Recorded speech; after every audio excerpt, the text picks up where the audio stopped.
Alright, so in this video what I'm going to be doing is explaining to you why it's going to be the physicists who are the real winners once the mathematical community realizes that there is a significant difference between base 10 and base 12 mathematics, and specifically base 12 geometry as it is practiced on the base 12 Cartesian plane. So I'm going to be explaining to you the difference between the base 10 Cartesian plane and the base 12 Cartesian plane. And then I'm going to be introducing you to a geometric pattern that only exists on the base 12 Cartesian plane because of this difference. And then I'm going to show you how we can use this geometric pattern to create a diagram that perfectly divides the circle into 360 equal parts. And the reason that this is going to be a big deal for the physicists is because the process of creating the diagram actually involves the action of dividing the diameter of the circle into its circumference in such a way that the space that's left over is equally distributed around the circumference of the circle. So we're going to be dividing the diameter into smaller sections and dispersing those pieces around the circumference of the circle in such a way that the empty space that's left over is also equally dispersed, and that's actually the process of creating the diagram. And as we move through the rings, we see that this dispersing of the empty space throughout what we're used to calling a solid line gives us access eventually to the geometry of empty space. So I don't want to go too much into where we're going to end up, except that that's the direction we're going. It has to do with the physics of the universe and how everything ultimately has empty space dispersed within it. When you look around the room that you're in when you're watching this video, any solid object, although we feel it's solid, actually we've now come to realize there's empty space in there. So the geometry of empty space, the geometry of the universe is in base 12. It's basically as simple as that. So the diagram that I'm going to be introducing to you is actually a very simple diagram. I would say that the level of math that you need to be familiar with is a high school level. If you're familiar with the Pythagorean theorem and the square root of 2 and the special right triangle, that's about all you really need to know to be able to understand the logic within the diagram that I'm going to be sharing with you. And the only real challenge is the fact that we do have to embrace base 12 mathematics. So we're going to be doing some simple addition and subtraction, multiplication and division, and it's going to be in base 12. So I'm going to also be introducing you to some basic base 12 equations, just so that we get familiar with the idea of base 12 and what it looks like, so that we are ready for the math as we encounter it as I introduce you to this diagram. And basically that's it. So I'm just going to get started right now, jump right in, and we're going to start with the actual difference between base 10 and base 12 math, because that's the first hurdle that we need to get past, this idea that there is no difference between base 10 and base 12. I think that belief has come from the fact that when we count in groups of 10 or groups of 12, as we get to the final number of whatever it is we're counting, we realize, well, whether we group our number in 10s or 12s, ultimately it's the same amount of whatever it is that we're counting. We're just sort of rearranging our piles. And that is true when we're talking about counting whole numbers. So the real difference between base 10 and base 12 lies in the division of the 1. When we take the length of 1 and divide it from a base 12 perspective, we're actually dividing that length into 12ths. So this is what that looks like. Here I've got a length, I'm going to call it the length of 1. And along the bottom here, I've divided this length of 1 into 10 equal sections. So you can count 1, 2, 3, 4, 5, 6, 7, 8, 9, 10. And along the top, I've divided the same length into 12ths, so 12 equal sections. So you can see 0.1, 0.2, 0.3, these lengths are shorter than our base 10 counterparts. So you can see that the points that actually define these lengths are different whether we're approaching in base 10 or base 12. You can see some of them are going to be the same, like this middle one here, 0.5, half of 1 is, lands here in base 10, and base 12, it's going to be 0.6. So there's a bit of an overlap naturally, but ultimately the majority of lattice points that we find on the base 12 Cartesian plane, and those are the points that are created when we draw the horizontal and vertical lines dividing up our 1, the vast majority of lattice points don't exist as lattice points in base 10. So what we're going to be doing is connecting the dots, so to speak, of lattice points, connecting lattice points on the base 12 Cartesian plane in such a way that we can start to access a geometry of the circle that we can't access in base 10 because the lattice points simply aren't there. So this is a diagram that is firmly planted on the Cartesian plane. It actually is dispersed throughout the base 12 Cartesian plane, again, in a way that it would be impossible for it to exist in base 10, and it doesn't exist in base 10. So that's the first idea that we need to wrap our minds around if we're really able to fully appreciate the difference between base 10 and base 12, and answers the question is that how could we have missed this basically foundational geometry up to this point? And the answer is very simple. It's because we've only been working in base 10. All right, so now that we understand the difference between the base 10 and base 12 Cartesian planes, what I want to do is introduce you to some base 12 mathematics. And the first thing that we need to do is to come up with some symbols that represent the numbers that exist between 0.9 and 1 in base 12. So here we have, again, a square of the dimensions 1 by 1, and as we travel along the x-axis, you're going to see after 0.9 we have the letters capital A and capital B. So if you were to download a base 12 calculator app for your phone or computer, you'd most likely see that they use the capital A and capital B to denote the numbers that fit between 0.9 and 1 in base 12. So that's what we would see, but there are numerals that already exist that represent those numbers. So if we travel upwards along the y-axis, we see two unique looking symbols. So we would be counting there 0.9, and then the first symbol that looks like an X is called dec. So it's point dec, and then the next symbol that looks something like a backwards 3 with the rounded edge design, that one is called L. So we would be counting 0.9, point dec, point L, and then 1. And if we were counting in integers, we would be counting 1, 2, 3, 4, 5, 6, 7, 8, 9, dec, L, and do, which represents a dozen. So you can think of dec as representing like a decade, so we have the equations 5 plus 5 equals dec, and then 5 plus 6 equals L, which is connected to 11, and then 6 plus 6 equals do, which is related to a dozen. So we're basically going to be doing Dozenal mathematics, and as much as I can remember, I'm going to be referring to it as Dozenal mathematics and not base 12, because again, that's sort of base 10 centric, and I really want to immerse completely into base 12 so that we are always aware that we're doing math that doesn't exist in base 10. So as we would be progressing through our Dozenal elementary school, we would be looking at our times tables, and I just have a little cheat sheet here to remind me. So we would see equations like this: 2 times dec is 1 do 8. So that's how we pronounce these numbers. 2 times L is 1 do dec. 5 times 7 is 2 do L. 5 times do 2, 5 do dec. 5 times do 7 is 7 do L, and so on. So we have a lot of kind of exotic and strange sounding numbers, but on the other hand, this is elementary school mathematics, and we know that it will be very easy to convert these numbers back to their base 10 equivalent.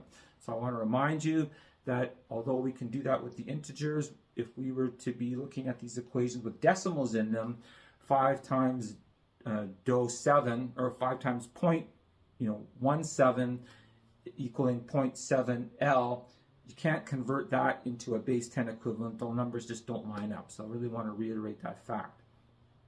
So I'm going to just show you some other equations here as I keep talking to again familiarize yourself with the idea that the equations that are coming are going to be looking a little bit different, and you're going to maybe have a little bit of resistance to this idea of, do we really have to do the math in base 12? The answer is yes. We have to completely embrace the Dozenal system, and that's what we're going to be doing. So now I'm going to introduce you to some of the specific equations that we're going to see in the geometry that I'm going to introduce you to in the next few minutes.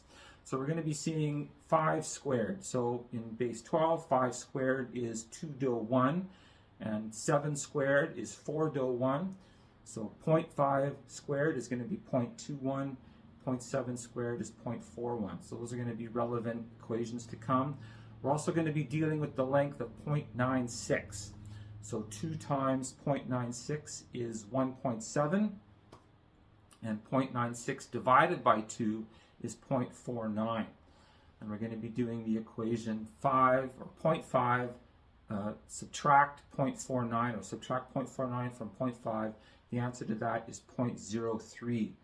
So again, if you're counting from 0.49, 0.49, 0.4 dec, 0.4 L, and then 0.5. So there's our 3. So again, some simple math. All we're going to be doing in the geometry to come is working with the lengths of lines, the radiuses and diameters of circles. That's basically it, and seeing the relationship and how we can create this diagram for 360 degrees. And even that number, 360 in base 10, is 2 grow 6 do in base 12. Maybe I'll show you the pattern here. This is all of the degrees in both base 10 and base 12. Again, to familiarize, I'm going to start using both numbers to, on the one hand, from a base 10 perspective, you're familiar with the 30, 60, 90 degree angles, but of course in base 12 or Dozenal system, it's the 2 do 6 and the 5 do and the 7 do 6 angles. You're going to see what they look like. I'm going to go back and forth. The reason I want to go back and forth a little bit is we're going to see how the decimal place can easily be moved as we divide the circle up into more and more sections, something, again, we can't do in base 10.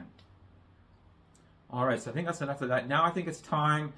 You know we're going to be using the Dozenal system. You know the difference between the base 10 and base 12 Cartesian planes.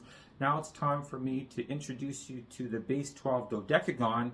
We're going to look one more time at just the difference between base 10 and base 12 in relation to this geometry, and then we're going to look deeply at its geometry and start to construct the diagram for 2 grow 6 do degrees using the Dozenal system.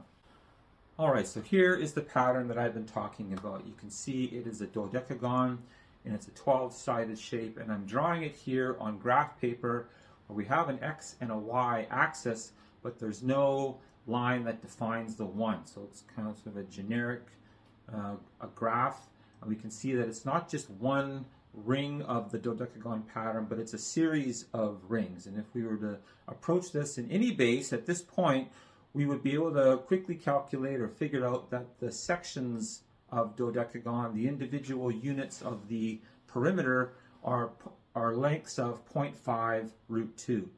And so the second ring of this dodecagon pattern has sides that are 2 times that of the first one. So each section is 2 times 0.5 root 2.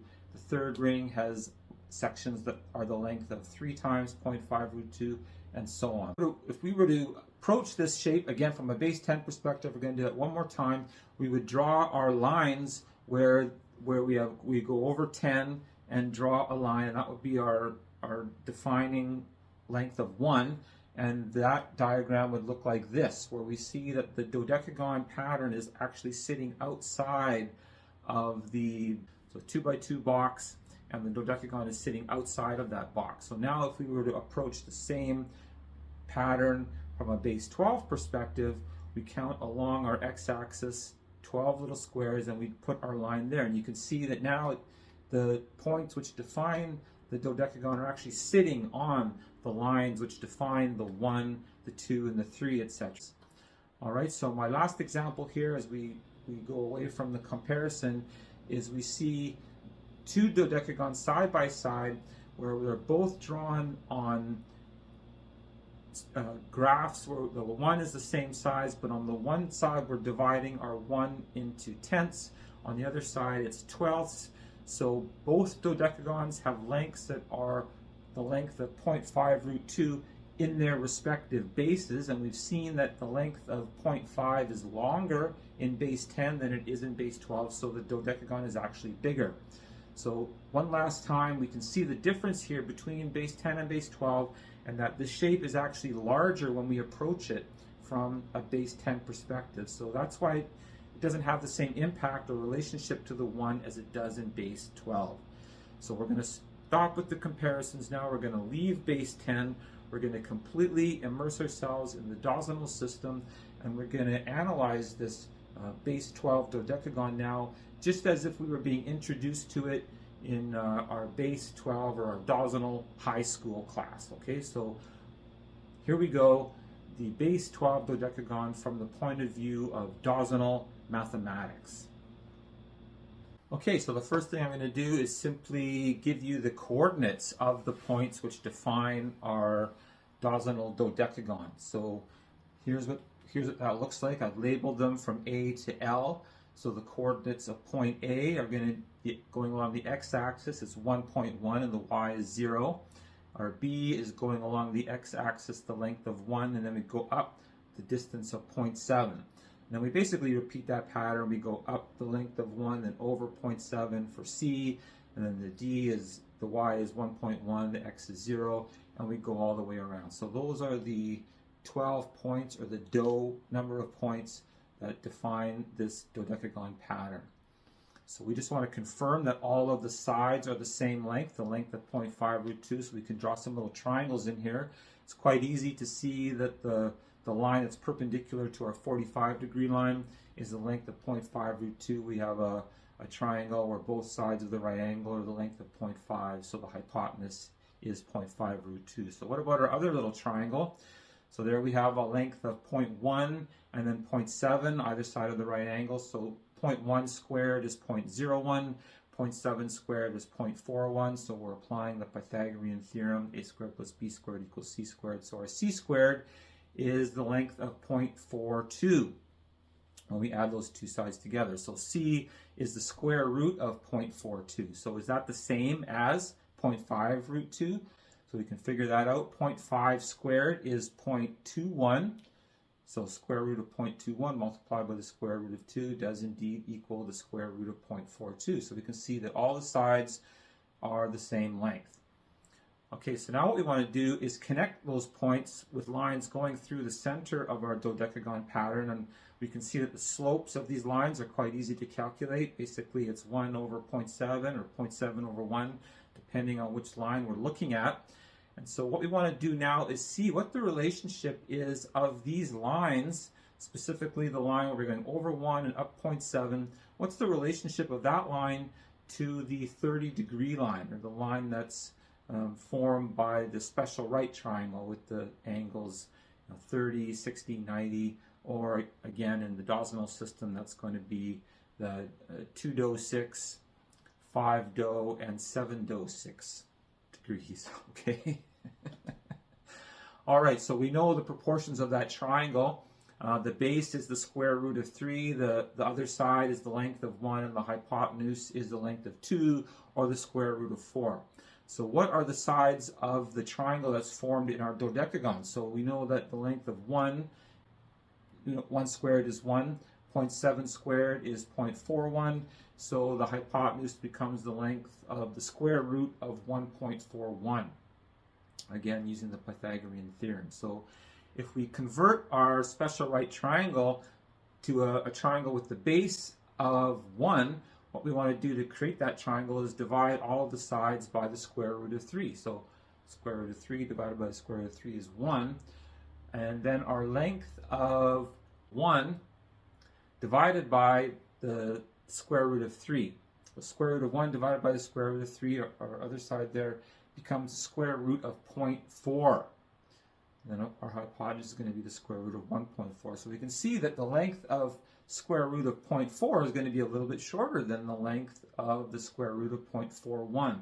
So the implications of that is that this section of dodecagon, when we go back to the dodecagon, the section that's perpendicular to the 45-degree line is sitting inside of the lines which define the 30 and 60-degree lines. So that perpendicular line to the 45-degree line is sitting inside. It's not reaching or touching the 30 or 60-degree line. So that's going to be important to keep in mind as we progress in the creation of our diagram. And of course, the gap between these two lines gets wider as we progress, through the larger and larger rings of the dodecagon.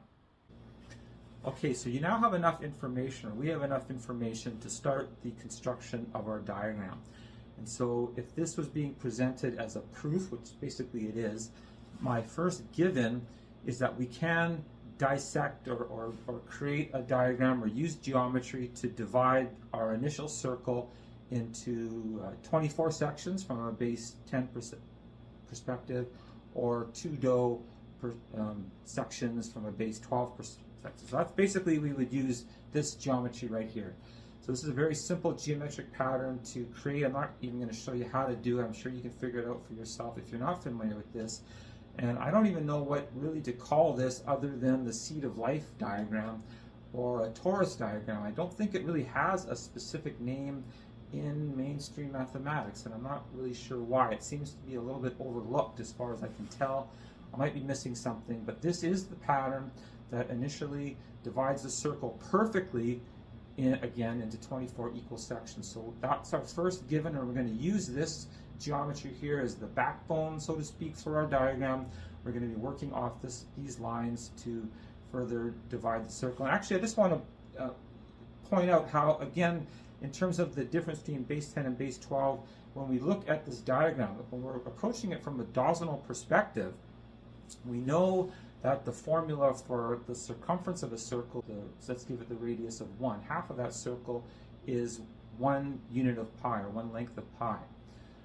So, from a base 12 perspective, each of these sections is 0.1, 0.2, 0.3 pi. We have access to the decimal version of pi from this diagram, and that doesn't work in base 10 because, again, our decimal place is bigger, so 0.1 pi is going to be a longer distance along the circumference. So we know that this is a foundational geometric pattern. This is the, inside of this geometry here is our unit circle, where we have, it's the same points, but in base 10 we have to say it's pi divided by 3 and pi divided by 4, pi divided by 6, or half pi, because we simply doesn't work out the same way. So another example of how we can sort of the benefits of approaching this geometry of the circle from a base 12 perspective. So what we're going to do now, that we have access to 0.1 pi, how do we create 0.01?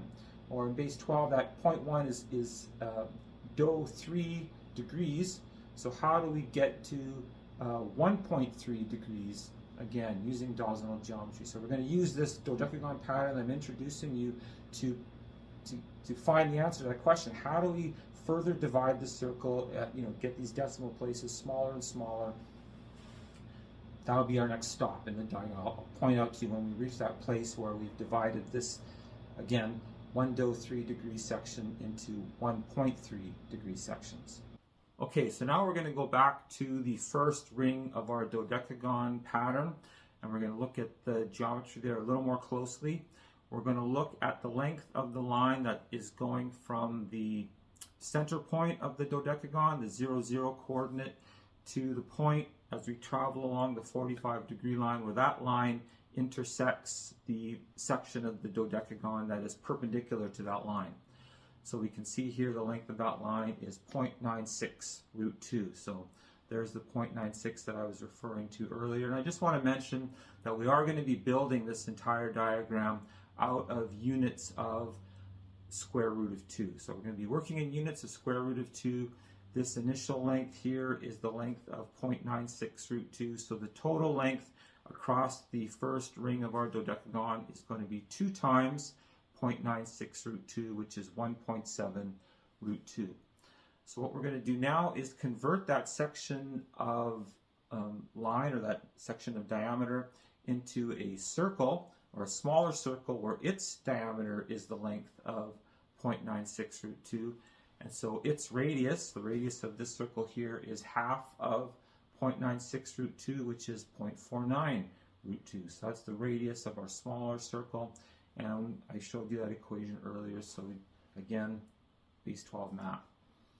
Okay, so now what we want to do is travel to the fourth ring of the dodecagon. So this is what that looks like, and you can see what that does is it gives us 8 units of diameter. Each of those circles has, again, the diameter of 0.96 root 2. So the total diameter of that section of the fourth ring of the dodecagon, that length of that line is 8 times 0.96 root 2, which is 6.4 root 2.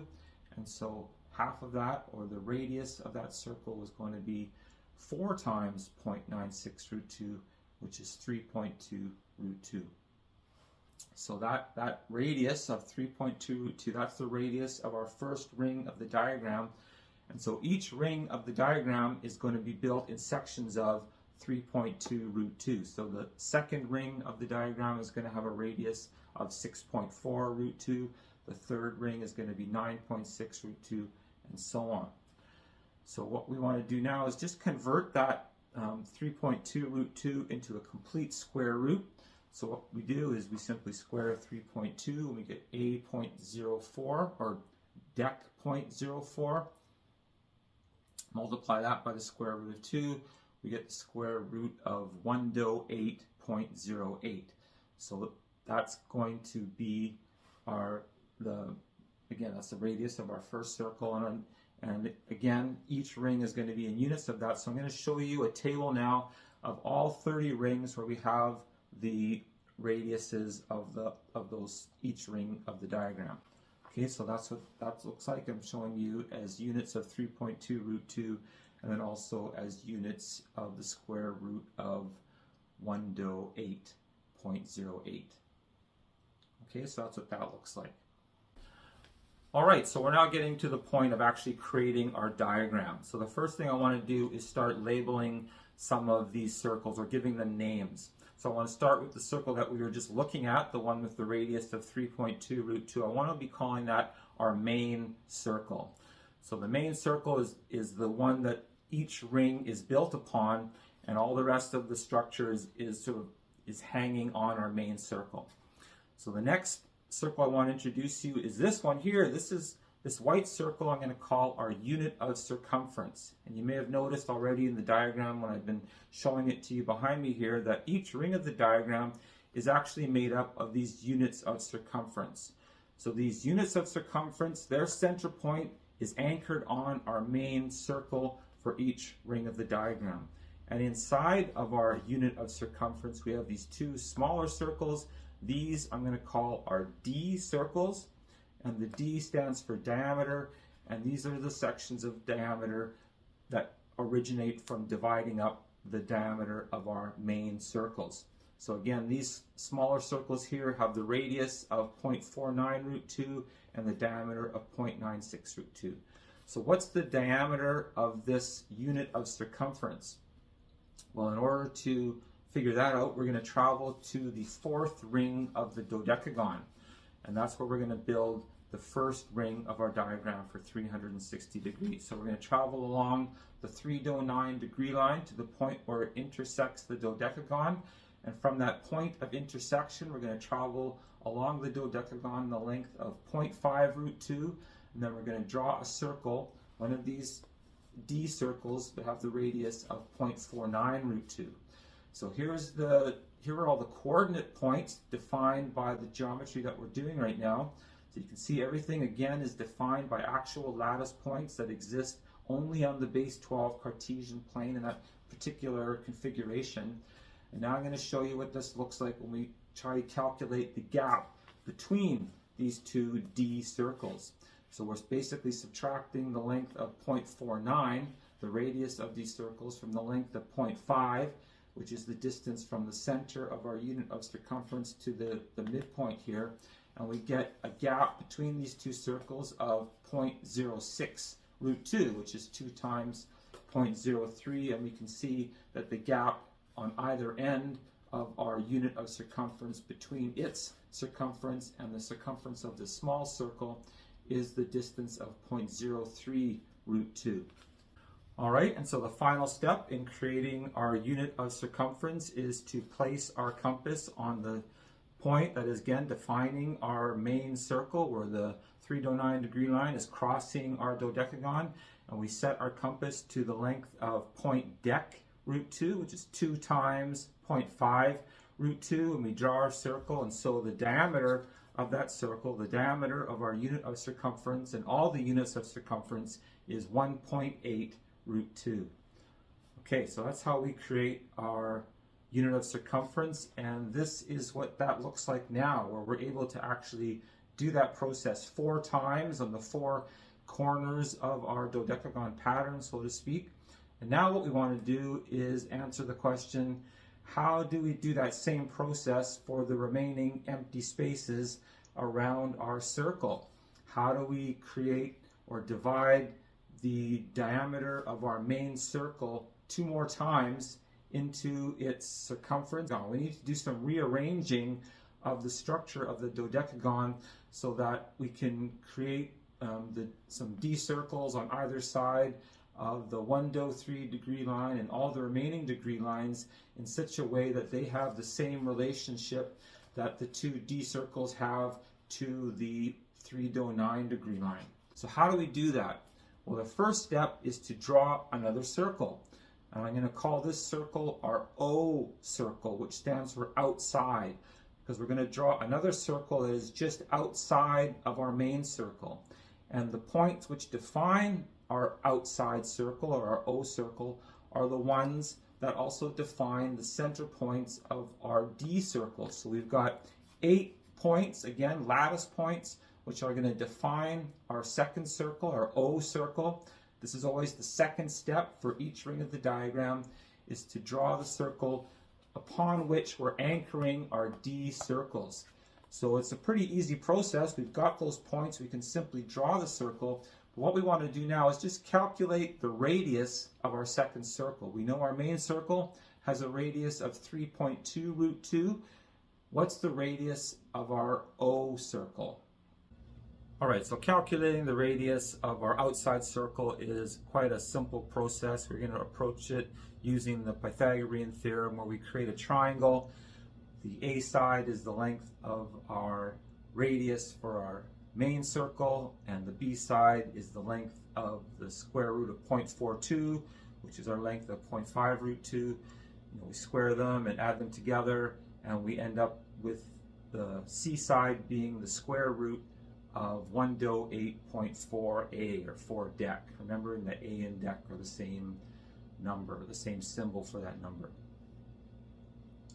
Okay, so now what we want to do is acknowledge that both of our main circle and our outside circle are intersecting all of the degree lines which were generated by our torus diagram. So what we're going to do now is go to the 1 do 3 degree line, or the 15 degree line. We're going to put our compass, or set our compass, to the length of 0.5 root 2 and place it on the point where that degree line is crossing our main circle. And then we're going to make 2 marks on either side of that degree line on the outer circle. And then we're going to reset our compass to the length of 0.49 root 2, place it on the 2 points that we just made, and draw 2 more circles. And we're going to do that process for all of the remaining degree lines so that we complete the process of dividing the diameter of our main circle into its circumference, or around its circumference, basically, so they're all equidistant from the center. They're all positioned on our outer circle, and we've done that process 3 times.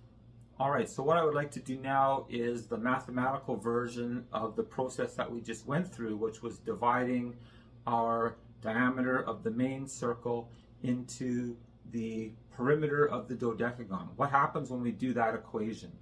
So we have all these numbers already. We know the diameter of our main circle is the length of 6.4 root 2, and we know that the perimeter of our dodecagon, the 4th ring of the dodecagon, is 1 do 8 root 2.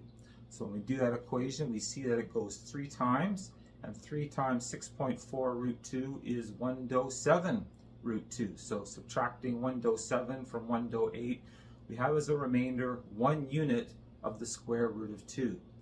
So now what we want to do is add up the empty spaces between all of our D circles, or our units of diameter. So we'll do that first by going around and just sort of filling in the places that we know for sure, or the gaps that we know for sure, and that's going to start with the 4 corners. that are anchored on the Cartesian plane, and we looked at that and we calculated that that gap between our D circles is the distance of 0.06 root 2. And we know after that the 8 pairs of D circles that we then place on either side of the degree lines are also going to have that same distance between them of 0.06 root 2. So that again is 12 pairs of circles. So we multiply 0.06 by dou, and we get a total of 0.6 root 2 for the gap between all of those pairs of circles. So 0.6 root 2 is half of 1 unit of the square root of 2. So when we look at our diagram here, we see that the remaining space that we haven't accounted for yet is also all the gaps between these pairs of circles, and there is again 12 of those. So the remaining half of our unit of the square root of 2 can be accounted for when we look at the remaining spaces between these pairs of circles. So does that all line up? What I'm going to do at this point, instead of going over the fact that all of our circles are on the same distance from the center point, and looking at all of the degree lines and how everything is balanced and centered, I'm going to simply present this as far as a proof goes. Is there any way that you can prove that the spaces between any of these sections of diameter that we've just moved into the space around our center point, is any of them not the distance of 0.06 root 2? Are any of the spaces between any of these circles not the distance of 0.06 root 2? So that's your challenge. My challenge to you. Can you prove that this isn't a perfectly balanced diagram? I believe that it is. This is the point in the video where you can point out any unbalanced elements to this geometry. What I'm going to do now is simply continue with the process, and what we're going to do is connect all the center points of our D circles and create a 24-sided polygon. And so the perimeter of this polygon is exactly the same as the perimeter of the fourth ring of our dodecagon. They both have a perimeter that is the length of 1 dou 8 root 2. And now what we're going to do is calculate the size of the angle that has been created inside of our 2 dou sided polygon. Alright, so it's a fairly straightforward formula for calculating the interior angles of a given polygon. So here are those two formulas, one in base 10 and one in base 12. So I just wanted to have them for comparison, but we'll focus on the Dozenal version. So it's n minus 2 multiplied by 1 grow 3 dou, I was going to say degrees, basically. And then we're dividing by n, where n is the number of sides of our polygon. So the number of sides is 2 dou for our first ring, and the second ring of our diagram is going to be 4 dou, and then 6 dou, 8 dou, dec dou, 1 grow, 2 dou, etc. So I've done all those calculations for you, and I'll show you the table here. So this is the table that gives us the angles of degree for each ring of the diagram that's formed inside of our polygon as that polygon gets larger and larger. So I think it's pretty interesting to note the growth pattern, or how relatively quickly the angle opens up when we first are traveling from ring to ring, and by the 15th ring, or halfway to the finished diagram, the angle inside of our polygon is 1 degree from a straight, 180 degrees, or a straight line basically. And so in base 12, that's a 1, 2b, or 1 grow 2 L degrees. And then it's in the next 15 rings, that angle opens up just 1/2 of a degree more. And so it's an interesting growth pattern. I was surprised by how quickly we got to 179.5 degrees in and that's where we end up in the 30th ring. And basically how balanced this whole diagram is. And so that's what that looks like. So now I want to travel along the x-axis in a sense and just look at how we build the diagram and how we generate more angles of degree with each additional ring. So if we look at our first unit of circumference, we see that actually within it we have the center points of our two D circles. And so actually that section of degrees that in our first ring, it's our 2-6 or 30-degree section. We're actually dividing that section up into 4 smaller sections. So our first ring of the diagram could be said to be dividing our circle up into 7.6 degree sections. And so we generate those lines and we now have them to work with. And there's actually an interesting pattern there with that particular degree line. You'll see how every second ring it has a D circle actually on the degree line, and then after that it splits between 2 and alternates as it goes on. And now's the time where we can start to see some interesting patterns develop. So in order to calculate what degrees are generated with each ring of the diagram, we simply divide by sections of 4, groups of 4. So in the second ring, we can see that the 2-6 section is now divided by 8. 2 of those units of circumference. And in the third ring, there's 3 units of circumference, and in the fourth ring, 4, and so on. So we're counting in groups of 4. So it's going to be 4, 8, do, do 4, do 8, 2 do, 2 do 4, 2 do 8, 3 do, and so on. So we're dividing 2-6 by 4, 8, and etc. So on the third ring, we are dividing. We get our 5-degree section, and then half of 5 is 2.6. So here we have our 2.6 degree section. I'll say in base 10, although it's not quite right. 2.6, 26, and 260. So there's that decimal place. And so we can see some patterns emerging here where that's the third ring of the diagram. And so the sixth ring of the diagram, that's where we get half of 2.6, which is 1.3.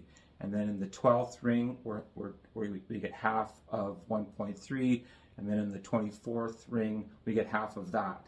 And actually, I did create some tables, so actually I'll show that now. Here is the chart that shows the angles of degree that are generated within each ring of the diagram. And so you can see as you go through, some of them are repeating decimals, and on the 26th or the 2-6 or the 30th ring of the diagram, we are generating or dividing our circle into 0.3 degree sections. So we'll have our final 1 degree section that will contain 1 unit of one of our units of circumference, and then as we've seen now, 1 unit of circumference further divides that section of degrees into quarters. So 1 quarter of 1 in base 12 is 0.3. So that's what that looks like, and that's about it. You can see what the diagram looks like now. Yeah, I think I'm going to divide this video into 2 sections and end this one coming up pretty fast. And in the next video, we're going to look at the equation that's lurking beneath all of this geometry, which is basically dividing the diameter into the perimeter. What do we get when we continue that equation? And what is the relationship of pi to this geometry? If we were a culture that was using Dozenal geometry already, and we had this geometry accessible to us, and we were already exploring it, and we were able to divide the circle into 360 degrees and ultimately many more. If we keep going, the progression of this diagram enables us to keep dividing the circle into finer and finer sections of degrees. It would be natural to do that equation of dividing the diameter into the circumference, and we know that that's the formula for calculating pi. So is this the base 12 version of pi? Is this the geometry that emerges from the base 12 version of pi, or does pi emerge from this geometry? That's the question that we will explore in the next video, and then the implications of that. So at the beginning of this video, I said we were exploring empty space. That is still where we're going. You can see that what we've done in this video is take the concept or the idea of a solid line, and we've broken that line, we've pulled it apart in the creation of our units of circumference. So this is the real star of the show, actually. What physical phenomenon gives rise to this geometry? That's the question. Now talking from a physics point of view, the tiny pieces of energy that are moving and spinning and orbiting each other in the quantum world, that ratio, that's basically the ratio of pi. That's why pi is a part of the standard model. And when we explore the base 12 version of pi that emerges from this geometry, we're going to see that that number has different qualities than the pi that we're familiar with. So that's why this geometry is so important, so that people who are passionate about this stuff have an opportunity to explore it more fully, because obviously there's a lot here and I've only just barely scratched the surface in this video, but my intent has been to introduce you to base 12 mathematics and base 12 geometry and show you that there's a lot here. So I'm just going to leave it at that for now. I hope you can join me for the next video. Thanks for watching.